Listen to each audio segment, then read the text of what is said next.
I'm going to go back to Cameron Young because he grew up playing golf at Sleepy Hollow, and we have a nice short game area there. And Cameron would just spend hours on the short game area hitting every single shot possible with every wedge. He'd hit it high, hit it low, see how fast he can stop it, see how high he can make it and come down, and just get really, really creative with the wedges, because those are skills that you don't need a lot of speed for. So anybody can be a genius with a wedge. It's much more difficult to hit a shot 300 yards in the air than it is to hit a wedge 20 yards. So for kids to develop that hand skill at a young age is going to really help them as they get older. Welcome to The Golf Parent, where you get access to the best minds in junior golf. Kevin, I appreciate you coming on the podcast. Thanks for having me. I appreciate it, Ryan. I'm excited to share some thoughts with you and hear your thoughts. Yeah, I'm looking forward to it as well. Off air, we're starting to talk a little bit about how fortunate you were that, like, right out of college, you landed a job working with Jim McLean and kind of got into his system and learned a lot from him. And I figure that maybe that might be a good place to start this conversation. Is what was your experience then early on as a coach, kind of seeing how technology changed? Where is that right now?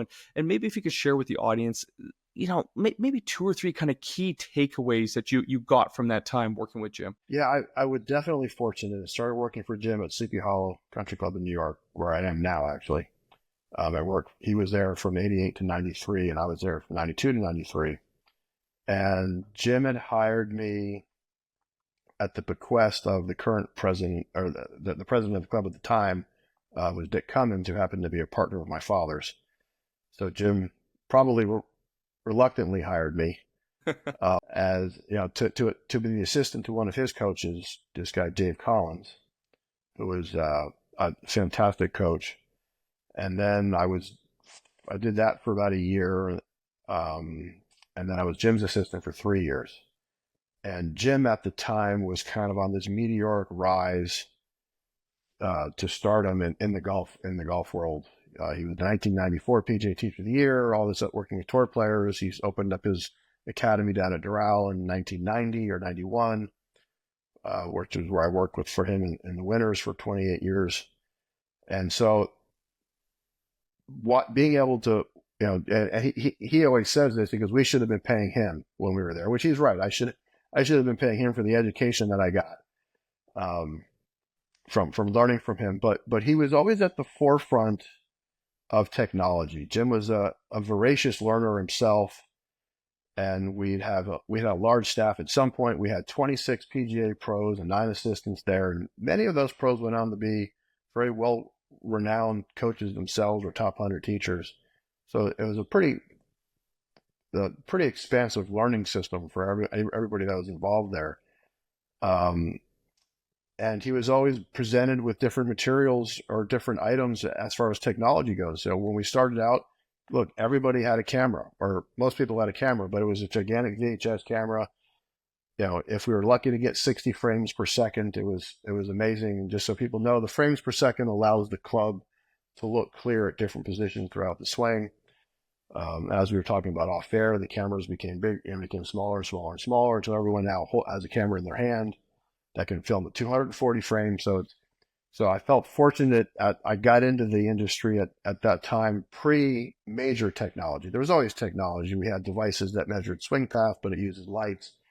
And it was, I'm starting to date myself, but it allowed us, you relied a lot on what you saw with the ball, because of the ball flight laws, you know certain things. If the ball starts to the right, well, the face is pointing to the right. If the ball curves to the left, well, the face is, to the left of the path. And we have devices that tell us this, but we didn't have that back then. So we had to do all this stuff with our eyes, and we listened to, our ears were important for contact and stuff, which it still is. But it allowed us to develop certain skills that many young coaches now, either don't develop because they're given a launch monitor.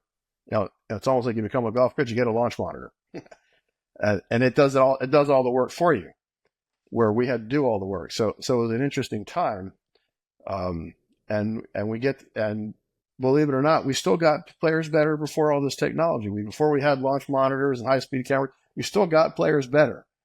So What can't a launch monitor tell you? it can't tell you. It can only tell you what happened. It can't tell you how it happened, right? So launch monitors, TrackMan gives you what, 26 metrics, or the Foresight, all these tell you exactly what's going on, but they didn't tell you what it can't see, and it can't see how the player moved the club. It can only see what it can see, which is in a small area. So, and I think launch monitors are fantastic and important, but also very, very dangerous. I have Also, many junior golfers, not even junior, many golfers get so dialed into the numbers and what the numbers are. And if they don't understand what it is, it can be dangerous. And I'll give you an example. My wife, Debbie Doniger, is also a top 100 coach as well as I am. And she had a player from Stanford who went down the TrackMan rabbit hole and tried to get his numbers to be a certain, actually tried to zero out everything. The kid actually won college nationals as a player. He's a fantastic player.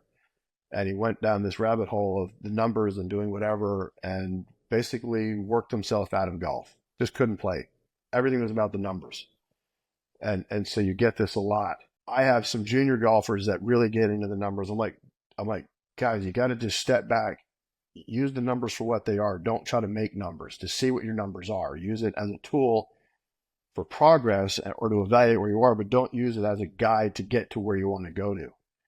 And so you have to be really careful with technology in period, whether it's video or launch monitors or 3D motion capture systems or force plates, all this stuff that we use.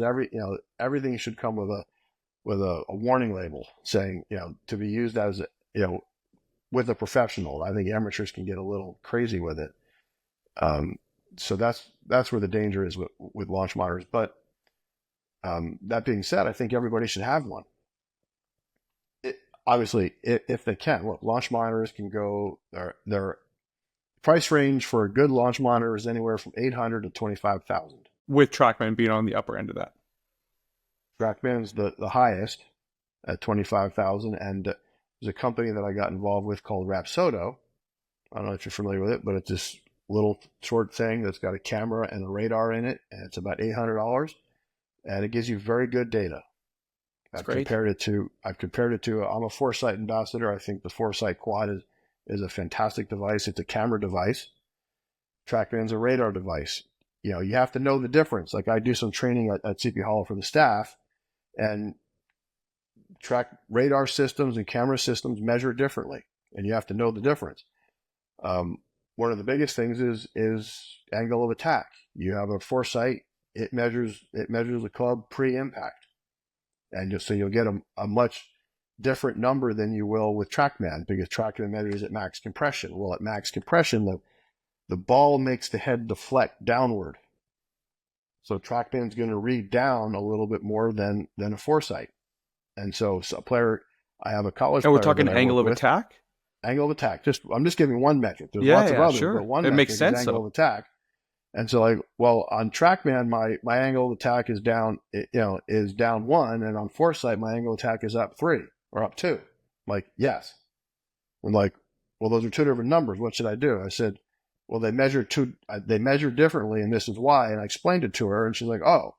And that's why on my Foresight, it looks like you're hitting up 2, and on your TrackMan, it looks like you're hitting down 1. It's that severe. Like you're talking 3 degrees of separation or 2 degrees. It can be, depending on the speed and the player. Yeah, it can be a big difference. Because remember, when the ball, you lose about 2% of your speed when when the head collides with the ball. But it doesn't just keep going this way. If it's working down, at impact, the head actually deflects downward even more. Interesting. So, these are some things. Look, I had to learn all this too. Yeah, I wish I took physics when I was in high school, but I had to learn all this. This was all a learning curve for me too. Which kind of goes back to your original point, Kevin, which is like why it's important to not necessarily just focus on the technology, because the technology, as we said at the very beginning, isn't necessarily showing you the complete picture. Like it's giving you a snapshot in time, but it's not showing you necessarily what happened before, after. And even depending on the technology, at the moment of impact, it's kind of skewing the picture one way or the other based on the technology. It's fascinating. Right. I didn't realize that. I think certain technology, the technology for me as a coach, what it does, it gives me data points. So now we can evaluate, well, on this swing, the numbers were this, and on this swing, the numbers were that. And then it's up to me as a coach to say, okay, the differences are because of this, but now I've got things to track, right? A great coach, James Light, who's a buddy of mine, says, why guess when you can measure, right? And that's what technology allows us to do. It allows us to measure. So it allows me as a coach to get players better faster. Something that might have taken 10 swings 1 week, 3 weeks is cut down in time because of the ability to say, okay, yeah, what you felt produced X looks like Y, and here's what we're doing, and that's what we like. Let's go with that because the numbers that, the data that comes out of it is exactly what we're looking for. Love that. And we've actually had James on the podcast. He's a friend of the podcast and fantastic with looking into the data. James, and why guess what you can measure. He is one of the great guys in the business. I love James. That's awesome. Okay, so let's go back then because I'm kind of curious. So you've had an extensive now career in the teaching field, and you got your start with Jim McLean. If you were to go back to your younger self, like right in those first couple of years when you started teaching, knowing now what you know with working with so many great players and teachers, what advice would you give yourself as a starting out coach? Like what did you think was true that maybe wasn't true as you started getting into the industry and learning certain things about the swing? And what maybe did you think was true at the beginning that actually was and didn't hold as much importance in the overall golf swing? Coming from a very limited golf background, I was a baseball tennis player before I got into golf. I didn't really study golf. I just kind of got into it. I was a good athlete and I got good. And I was always, look, if I wasn't a golf pro, I'd probably be an engineer because I like to tear things apart and rebuild them. And hopefully I have a few parts left over because I built it better than it was original. And so that's my view on the golf swing is I like to take your golf swing, Ryan. I want to tear it down. Not so much tear it down, but analyze it. Yeah. And how can we make your golf swing more efficient? And so the answer to your question, I would say, if I went back to myself 30 years ago, I would say ask more questions and seek more knowledge. A lot of what I learned was from Jim McLean. And then as I got more experience, I'm like, I need to see what other people are doing because Jim's way isn't the only way. And that's how Jim learned. Jim went to Jimmy Ballard a lot, and he learned from Ken Venturi, and he learned from a blank on his name, all the different Harmons. And he was a voracious reader and learner. We had a guy named Carl Welty, who was one of Jim's best friends, who was a pioneer on the video. And so, I would say I would go back 30 years and just say, ask more questions, seek out more advice, and learn from other people more than, which I've done later on in my career. I've gone and I do that, but I wish I would have done that more at the beginning. So you started golf at 16. If you wanted to give yourself, you think, the best chance of being pro, and if you were to look back and you were to talk to and you tell me the age, would it be your 6-year-old self, 8-year-old self, 10-year-old self, 15-year-old self? Like, what would you do to give yourself that much better of a chance to have made it to the big show? I wish I would have. So golf was always in my family. Both my parents played golf. My grandparents played golf. I started hitting balls when I was 8 and go in my grandfather's backyard and just kind of swing a club. Mm-hmm. But I was baseball. I was into baseball. I wanted to be a baseball player. I was into tennis. I probably could have played either in college if I stuck with it.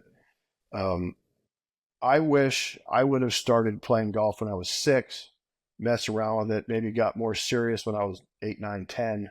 And then, like I tell my kids, there's no need to specialize until you're 12, 13, unless you're exceptional. But there's no need to specialize. I think other sports are important for developing athletic abilities and skills that you can use in golf. Nowadays golf, I'm kind of jumping around, but nowadays golf is so competitive and trying to get into golf that parents kind of get a little too intense on bringing me their 8-year-old and say, okay, I want to book 2 lessons a week for the next 6 weeks. And, all we're doing is golf. And I'm like, that's a mistake. Let them go play soccer. Let them go play basketball. Let them develop as a young person and as an athlete. And it's great to play golf, and I'd love to teach them a little bit every week, but let's let them play the other sports And then, when he gets to a certain age, then we can let him decide if golf's his sport, and we can kind of focus in on it. Um, and I mean, we did, both my kids are college athletes. They both play squash, and we did that with them. We let my daughters mainly, she played softball, she played basketball, she did all this, as did my son. And then we got to a point where she was about 14 and she was exceptional at her sport. We're like, okay, we need to spend more time being an expert at what you're at squash because you're really good at it. We cut back on all the other stuff, and she was ready. I think if you do it too early, we've seen other kids do it too early, and the burnout is by the time they're 16, the kid's burned out. They don't want to do it. They're the parents are, teenage. Well, you don't know how teenagers are, but teenagers are like, you Not don't yet. know No. anything, Yeah. right? I I know remember how everything. I was as a teenager. Right. You remember, where parents really don't know much when a kid's a teenager. And so, I mean, our kids respected us because they knew what our careers were like. So they knew at the level that we were, but other parents don't, they don't have that relate, not every Clout. parent, Yeah. but a lot of parents, don't have that clout with their kids or whatever. And then it becomes a battle, and the kid's always going to push back. They're going to stop playing or doing whatever because either the parent wants them to play and they don't want to play, or they just burn out. So I think there's a fine line in as a parent in when to push your child. You got to give them a nudge, and when to kind of just pull back and let them guide the ship a little bit. Talking about the burnout, do you think the burnout comes from, like, is there a direct correlation between the amount of pressure that's being put on the kid to play the sport through tournaments, through family pressures, or is it more like kind of just like a boredom, like, hey, this isn't fun anymore? It's getting like, it's becoming almost like a chore. Like, where do you think that burnout, if you were to kind of dissect or analyze or take apart the young player that's experiencing burnout, what do you think the most common causes of it actually is? Well, I think it's both. I think one can definitely lead to the other. Overdoing it too much, pushing the kid to do too much. Kid's going to get bored. I don't want to do it. Yeah, and they get burned out. Or if they don't get a break, they just kind of keep pounding on it. They do it. The parent is relentlessly, okay, you have a lesson today, your fitness tomorrow, you have the sports psychology the next day, you're going to practice, you're going to do this, you're going to do that. On top of that, you got to go do all your schoolwork, and we're going to get you a tutor for this. And all of a sudden, the kid's running around, and his day from 7 a.m. to 9 p.m., they're like running around ragged trying to get everything done. And doing that for young kids, let alone high schoolers, that'll definitely lead to a burnout period. I think parents have a challenge in, like I said before, in providing as much support as you can for the child to give them access to whatever they want to have access to overdoing it. I have a student of mine who a few years ago, she's got a 9 year, at the time she was 9 years old. The daughter, they told me they played 53 tournaments in the summer. I'm like, well, the summer's not 50. Yeah, I was just trying to say only that. 52 weeks in it. It's 52 weeks in a year. They're playing 53 tournaments in a summer. That's 2 to 3, 4 tournaments a week. I said, oh my gosh, that's crazy. The kid's going to burn out. Now, as it turns out, the kid loves it. So who am I to say what's right or wrong for the kid? I'm like, kid loved it. Now, they do get tired. I'm like, look, come September, October, they're a little tired. And they're like, okay, their performance goes down. I'm like, well, maybe we should cut back on the tournaments a little bit, but they absolutely love it. So I have to be careful as a coach what to say. I'm like, hey, you need to pull back on your kid here a little bit because you're going to burn her out. And if I would have done that, maybe she wouldn't have performed as well. I have another young woman who's going to go play college golf, and they ended up moving to Florida. And I was talking with her one day. I said, you need a break. I said, you go 7 days a week. You practice every day, you play every day, you do this, you do that. Like, your body needs a break. And she goes, every time I take a break, I get worse. She goes, I love to play. I want to play every day. I need to play every day. I'll take a, she started taking breaks as she got a little bit older into it. And then there are other kids. It's like, you need to practice some more. Like, get out there. You got to push them to get out there and practice. So it's a balance as a coach and as a parent out there to figure out what's right for the kid, not how you would do it. Like a lot of this isn't how I would do it. It's what's right for the kid. And as a parent, we have to be careful to do things what we think is good for us or how we would do it versus how the child's going to do it, because they're different. And they'll tell you a lot of times. Sometimes you have to be careful because the kid doesn't want to disappoint the parent.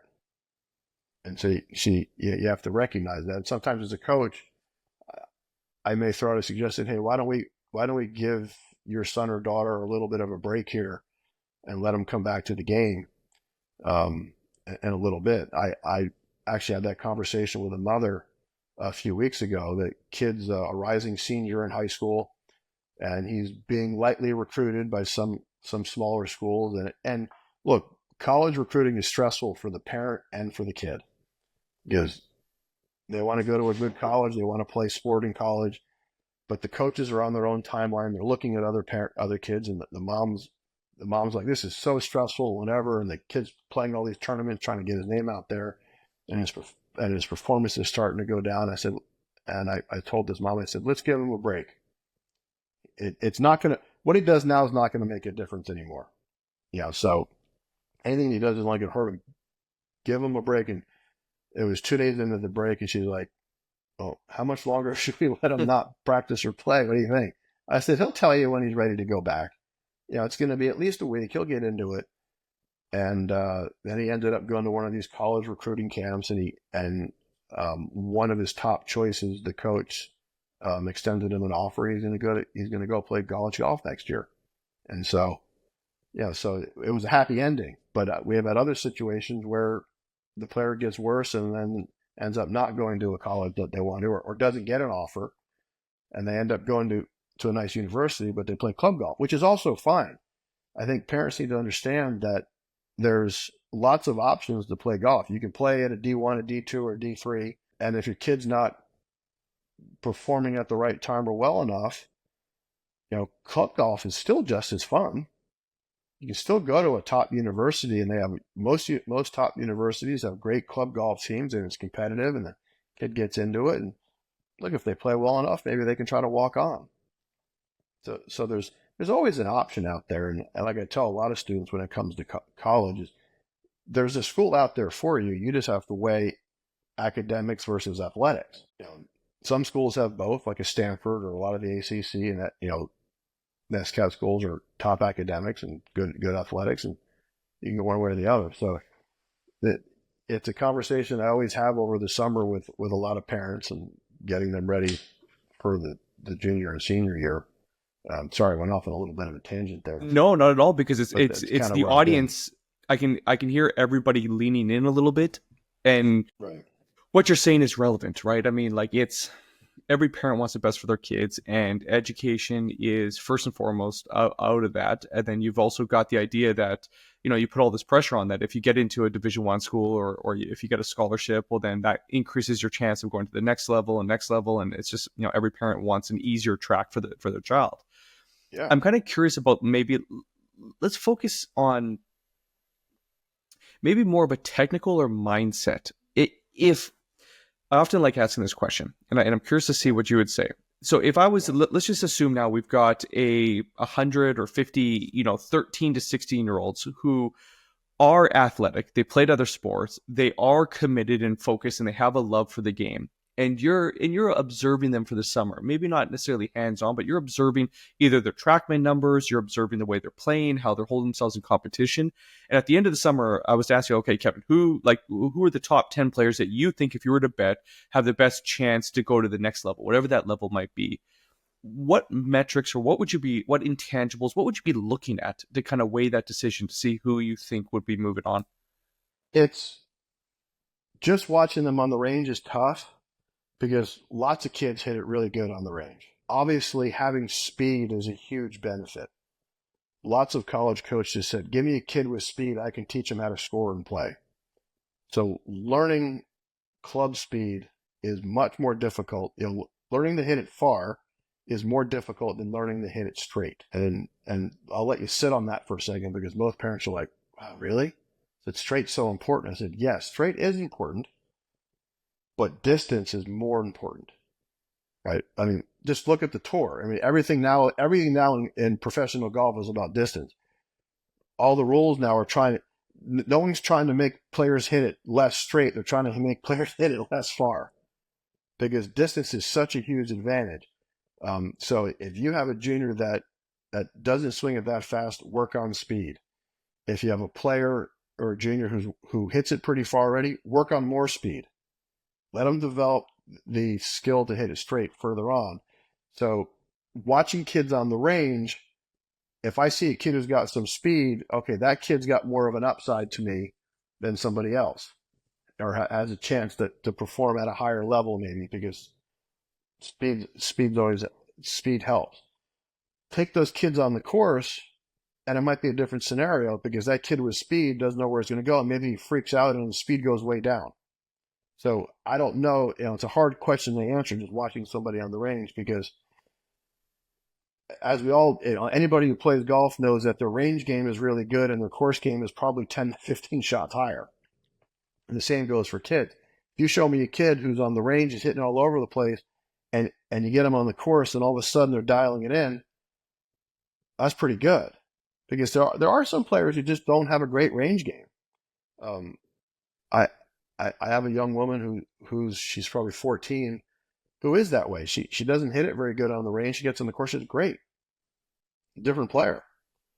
So it's a hard evaluation. But if you're going to make me answer that question, I'm going to say I'm going to go with the kids who have a lot of speed. With the second thing, I'm going to go with the kids who can control the distance with their wedges great.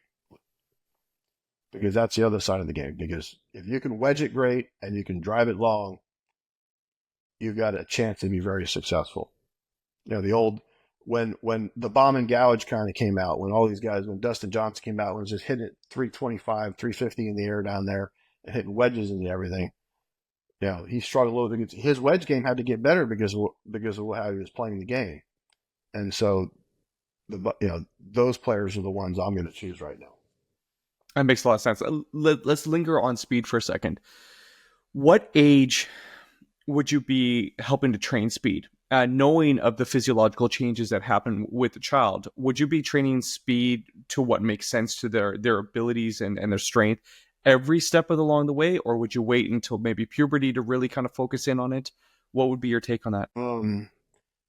So I'm going to jog my memory here a little bit, but if you listen to the Titleist Performance Institute guys, the speed windows for girls is like 11 to 13, 11 to 14, and for boys is like 12 to 14 or 15. And those are the periods in their developmental stages where it's time to work on quick twitch, speed, and power. In order to develop speed, you need strength and flexibility. So as an 8-year-old, look, if they're blessed with speed, great, work on their bodies a little bit. And yes, it's okay to work on strength with a young person, an 8, 9, 10-year-old. I think it's important. Working on speed without the ability to support that speed can lead to injury, whether it be joint or bones at a certain age. So you got to be very careful with working on how you work on speed. But I think it's good to work on it at a young age, but in that, like I said, that 12 to 14 year age, that's the time the kids should really work hard on developing speed and strength in their games. And then it doesn't mean once you're out of that window, you can't do it. I mean, I picked up speed. I worked on speed as a 47-year-old. I worked on speed and I picked up 5 miles an hour. I wanted to see how fast I can go. I was averaging about 110, 112. I worked on it, and I worked with a fitness guy, and I got up to 118. And so, I mean, we saw what Bryson DeChambeau did as an adult. Doesn't mean you can't do it. It's just harder as an adult than it is as a teenager. And so you're always working on speed. You want to, one, see how fast you can get it, and two, can you maintain it? And tour players still work on it now. That men and women players, they're still always working on trying to get faster to a point at their level. at the tour level, speed at some point there's enough speed. Okay, I need to make sure I hit it straight enough to keep it in play. Where's the balance? I know I was watching Cameron Young, who actually grew up as playing at Sleepy Hollow. He did a Titleist video, and he was talking about. He goes, "Look, I'll give up some miles per hour to hit it straighter." And look, Cameron hits it 315 in the air. Yeah, he'd be happy to hit it 300 in the air if he hits it 15 yards straighter. Of course, but for your average golfer who hits it 220,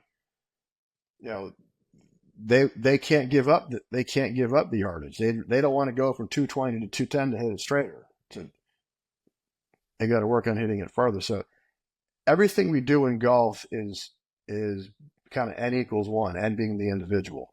Everything is individual based on that person. I'm not going to work on something with you as I would with one of your kids or one of my kids or somebody else, because everyone's different. Everyone has different goals and abilities to do different things. But start out, Tiger Woods kind of started the speed boom. All those Rory McIlroys and all those kids that grew up when Tiger was just coming out, they're all smashing it and hitting it by him now. And that raised the bar and everything. I remember I had a kid, he plays at Cornell now. He came to me as a 9-year-old. He was swinging a 7-iron, 96 miles an hour as a 9-year-old. I'm like, I can't do that as an adult. He's doing it at 9. And now he's, he plays in college. He swings a 7-iron, 105 miles an hour. And we've had to develop, his body's developed, so he's stronger. We shortened up his swing, and he's now able to control it better. Then you get other kids who just, like that one girl I told you, who play 50 times a year. She's little. She's just peaking at 5'2", and she was getting out driven by 30 yards by some of the girls that she's playing with. She worked hard over the off season this last year. She can hit it 240 now. So you just have to kind of attack the individual and see what they need. There's not one blanket statement or one blanket method to do anything for anybody. And it certainly seems like attacking the individual's weaknesses in the sense of getting those better. So figuring out where the holes in the game are and getting those as high as possible, while not forgetting what your natural strengths may be as well. Like not letting those fall, like keeping the strengths at a certain level while trying to raise up every other aspect of the game. Am I hearing that correct? Yeah, that's a good point that you bring up, because I think most people, when they go practice, they practice what they're good at. It's more fun. Right. I'm good at it. I'm good at driving. Yeah, right? I want everybody to go, it's satisfying. It makes me feel good. And like for my own game, I struggle with my iron play, my approach shots.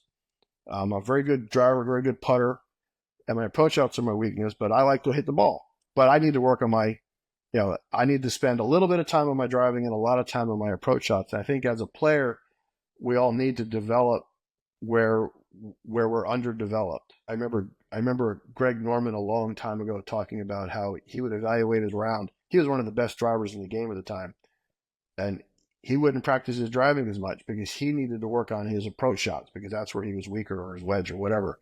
And I think we all like to practice what we're good at, but we need to practice what we're not so good at as well. And I think along those lines, I think stats are important. Keeping track of stats. There's lots of apps and programs to make it easy to keep stats, because just like I mentioned before, having data is important. Knowing, I'll have some people come to me and they'll say, well, I really struggle with my iron play or with my driver. I'm not doing very well with my driver. I'm like, well, how are your irons? Oh, my irons are pretty good. I'm like, well, let me see you hit a couple of 6 irons. Hits one over there, hits one over here, hits one up there. And he's like, well, I'm just struggling today. He goes, actually, now that I think about it, my irons really aren't that good. I'm like, well, do we have data? And then no. And so I think keeping data for all the parents of junior golfers out there, start keeping data on the kids. One is it gives you the ability to see where they are, and most of the apps allow you to compare to D1 golfers or their peers or even tour players. You kind of see where the levels are, but you actually get to see where they're strong and where they're not so strong. And sometimes it's eye-opening to where it is. Plus, you can use the data as a recruiting tool. Hey, coach, when my kid was 14, here's where they ranked in driving, and now when they're 16, they're ranking here, where their distance went from 230 as a 14-year-old, and as a 16-year-old, he's in at 275. I've got the data to show you. So the data is a great recruiting tool too. If you had to pick the most important stats to keep track of, knowing that these apps keep track of pretty much everything, but if you were to distill it down and be like, hey, I'm going to put you on the spot here again, Kevin, I apologize. But if you were to pick like 3 stats that you think are the most important things to keep track of, what do you think those stats would be? Driving distance would be number 1. Not so much accuracy, but distance. Would say second would be how, proximity to the hole with their wedges from like 100 yards and in, and putting stats. Like simply how many putts it takes? Not so, yeah, like feet of putt made, stuff like that. I mean, you have to be careful with putting because they could be a really good iron player. They hit a lot of greens, but they have a lot of 20 to 40 footers where they might miss a lot of greens, and they can chip it really close, and then they have a lot of 4 and 6 footers that they're going to make more of. So you got to be careful with putting stats in that meant. So that's why I like feet of putt made, because if they're making 100 feet of putt, they don't have 17 1-footers because they chipped it really close. There's different ways to shoot par. You can miss every green, chip it real close, and make the putt and shoot par, or you can hit every green, not hit it close, and 2-putt and make par. So there's different ways to do it. So I think the number of feet of putts made is a good stat for the third one. Love that. Okay, so you talked about, so I gave you the 100 juniors to kind of analyze over a summer, and you recognize 2 things you'd be looking at: speed, number 1, and their wedge play, number 2. What would you suggest would be a good plan of attack for someone to get better at their wedge? So first, like, what are you looking at for the wedges? How do we know if we're doing well? And then what would be a way to kind of tangibly get better with our wedges? I think one is to do a proper wedge fitting, make sure the wedge is correct for the way you play the game. A lot of kids are just kind of given clubs, hand-me-downs, and the wedge is overlooked because there's the loft of the wedge, is the right distance gapping correct? There's the bounce of the wedge, which creates a turf interaction for the player. And then there's the grind of the wedge, which also interacts, the turf interaction. And all those lead to distance control. I think most kids love to see the high shot. And if you watch tour players, they're hitting it low. And here's a question I'm going to ask you. What spins more? A shot. Let's say it's a 60-degree wedge, and you hit a really high shot onto the green, or you hit a low shot on the green. Which one's going to apply more spin to the ball? What do you think, Ryan? Okay, so are we talking like backspin, like where it like checks up, or where it like zips back? Which is good? Yeah. My logic is telling me, or my first instinct is you hit it high and then it zips back. But I have a feeling like this is a trap. Right, you fell into the trap. Most people think the high shot spins more, but it doesn't. It spins significantly less. That's why it's called the low spinner and the high floater. So high shots, there's less friction on the ball. It launches, so you're using land angle. The ball goes up high, which means it's going to come down steep, and that's what causes it to stop. It's not going to spin back. Where if you hit a low shot, it's going to spin a lot more. It's going to hit and check up or hit and spin back. So, and the high shot's sexy. Everyone loves hitting the high flop shot off the tight lie. It's really a fun, challenging shot. It's satisfying, as the kids say, but it's a more difficult shot. I think the low, you look at a tour player, they can hit low shots with their most lofted wedge very easily, and it puts more spin on the ball. So I would have kids, I like to have my players start at 20 yards, let's say, take their however many wedges they have, 3 or 4 wedges, and hit shots from there. And learn 20 yards from the pin that they're attacking? 20 yards from the pin. And just practice all their wedges from there. Hit all 4 wedges from 20 yards. Go to 25 yards, hit all 4. Go to 30, go to 35. Kind of work your way back to 75. And you'll find, one is you'll start to develop skills to use wedges that are incorrect for that spot. Like I said, like a pitching wedge might be tough from 20 yards versus a lob wedge might be a little bit easier. But everyone's a little bit different. But you start to develop how to manipulate the face and control the face. And then you learn, okay, I'm really good with my 2 mid-lofted wedges from 20 yards, and I'm not really good with my lob wedge and my pitching wedge. And then so then you know that, and then so you learn, and then but you still learn how to practice skills. When I was a golfer learning, we didn't have lob wedges. I had a 56-degree wedge.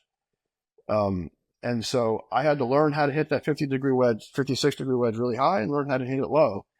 Then they came out with lob wedges and 62-degree wedges and whatever, and kids don't really need that skill, which I think is unfortunate. So I would actually take a 60-degree wedge out of my junior's bag and give them 56 and let them learn how to hit it high and low and develop all those skills.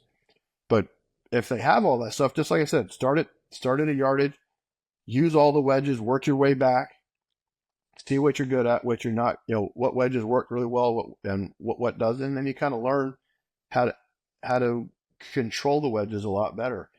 I'm going to go back to Cameron Young because he grew up playing golf at Sleepy Hollow, and we have a nice short game area there. And Cameron would just spend hours on the short game area hitting every single shot possible with every wedge. He hit it high, hit it low, see how fast he can stop, and see how high he can make it and come down, and just get really, really creative with the wedges, because those are skills that you don't need a lot of speed for. So anybody can be a genius with a wedge. It's much more difficult to hit a shot 300 yards in the air than it is to hit a wedge 20 yards.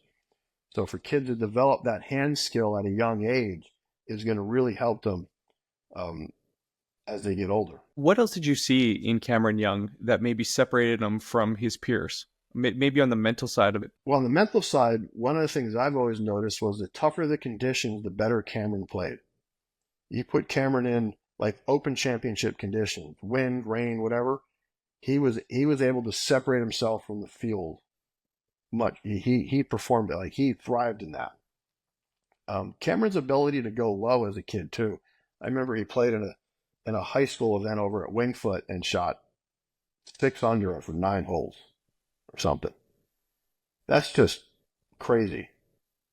He was like a 12 or something. He shot 6 under.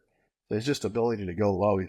Sometimes it's scary, to go low. Kids are like, oh, I'm gonna have my career around, and they throw up on themselves, or I don't want to. I'm afraid I'm going to make a mistake. I'm 300 through 5. I'm going to make a mistake here, and they get scared. Where Cameron was just able to push it a little bit deeper every time. So I think his ability those two things are pretty impressive. And then he was just a long hitter. He absolutely just smashed the ball. And I think, look, he was a hockey player. He was a baseball player. I remember his dad, Dave, who was my boss for 20 years, did an interview, and they said, we let him play baseball and hockey and those other sports because it just helped him develop as an athlete. And I mean, Cameron was really strong. He was 5'9" or 10. He wasn't the biggest person, but he was extremely strong. You mentioned parenting a little bit here, and for those parents that are listening right now, and they're trying to do the best that they can for their child, they're trying to figure out how best to support them while gently supporting and providing structure and discipline when they need to, while also giving that little bit of space so that they don't burn their child out. What advice would you give to that parent that's trying to just really do the best that they can with the information or the education that they have? If they have the means to get a coach, I think it's difficult to be a parent and a coach. That would be number one, because it creates strife and friction in the family and at the golf course. If they don't have the means to get a parent and a coach, do as much parenting as possible and as little coaching as, you have to really learn how to separate the two and let the kid guide it a little bit. Obviously they're young and they need some guidance from you, but try to let the kid guide you a little bit on that. Look, parents are always going to be involved in a child's development at every level. As much as a coach, sometimes I wish the parent would go away. It's not going to happen. So you have to learn as a coach to kind of how to massage that relationship and give the parent instructions on what to do and what to look for, not inject things that they read or they see on YouTube or what they do in their own games and whatever. If they're able to get a coach, then just, my favorite parents are the ones who bring the kids over, give me some information about their game, and then they leave. They let me sit one-on-one with the player or the kid, and then we talk. And then the parent comes back, and I explain what we did, or I use apps to give them notes, and I give the parents access to the app so the parent knows what we're working on. I try to keep them informed in what we're doing because they're going to be my eyes and ears because they're the ones watching the kid. So if I give them as much information as possible so they know what they should be watching for, then they're not going to inject their own opinions or other things. Oh, this kid's doing that, so my kid needs to do that. That's the word. I hate that. Your kid's different. He needs to be doing this.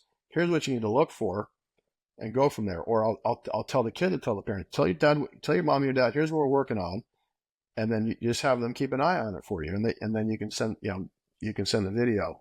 And I think keeping the relationship like that would be the best. I mean, I've seen the full gamut. I've seen kids that, well, I had one kid, he was in a lesson. As soon as his parent showed up, it was a completely different lesson. He was so nervous and distracted by the parent, what the dad was going to say. And other kids are like, oh, I want you to stay and watch what's going on because I like having you here. So I've seen the full thing. So you just kind of, as a parent, you have to, and I do it with squash with my kids. I know this much about squash, which is that much more than my wife knows. So I'll just listen in to what the coach says, and I'll say, hey, what would your coach say? Or what did you do in here, and what would your coach tell you to do there? Here's kind of what I'm seeing. How would you interpret that with what you've been working on with your coach? So I'm not really telling them. I'm just trying to pull the information out of them. And then if we can't get any information, it's like, well, hey, how about you reach out to your coach and say, here's what we're seeing. What should I be doing? And then reach out. And so it keeps it kind of a nice, healthy give and take between the parent and the child, and then involve the coach into it. To me, that would be ideal. That's fantastic. And I've never heard it actually structured that way, which is like you pull it out of the child and you almost, you get them to answer the question based on what that one point of contact, which is their coach, would say, which also keeps that integrity of the parent non-coach relationship intact, where you're coaching without coaching. It's actually very, very smart. Kevin, if I'm a parent, I'm listening to this right now. I'm like, okay, listen, I want to get into your world a little bit. I want to, work with you or learn a little bit more about what you're offering. Like, it's just, what's the best way for somebody to find you? So social media is always easy. It's Kevin Sprecher Golf. My website, kevinsprecher.com, is always the best. That's the kind of the go-to places. And then, from there we can just kind of discuss what's going on with them. But that's really the best place. And I've been at Sleepy Hollow Country Club for the last 21 years. So this is my 23rd year there. I feel fortunate that the club has kept me around for this long, and it's a fantastic membership. So you can always find me. I'm at. I think we figured out the other day. I've been on the lesson fee at Sleepy Hollow just around 50,000 hours. So you can always find me. You're more than an expert. Yeah. So you can always find me down there at Sleepy Hollow, working with the members and coaching players there. Kevin, this has been an absolute joy, and you've shared so much wisdom and value with the audience. So I thank you for your time. Thanks for doing this.